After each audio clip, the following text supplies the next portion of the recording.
عليكم ورحمة الله ومرحبا بكم في فيديو جديد على قناتكم صديق الهنين.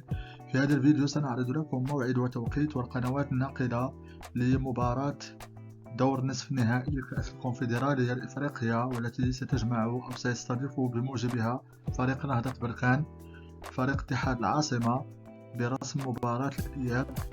فمرحبا بكم وشكرا لكم على المتابعة.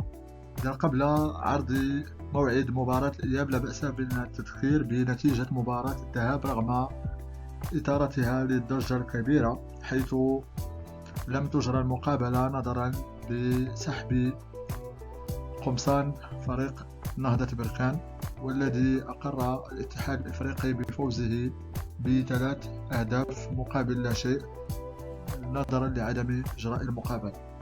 أما مباراة الإياب والتي سيستضيف من خلالها نهضة بركان ضيفه اتحاد العاصمة على أرضية الملعب البلدي ببركان بالمغرب، فستجرى يوم الأحد 28 من أبريل، انطلاقا أيضا من نفس التوقيت 9 مساء بتوقيت المغرب تونس والجزائر، 8 بتوقيت غرينتش، و11 ليلا بتوقيت مكة المكرمة.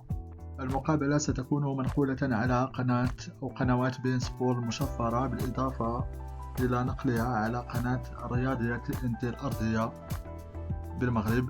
إذا كانت هذه تفاصيل مباراة إياب دور نصف نهائي كأس الكونفدرالية الإفريقية موسم 2023-2024.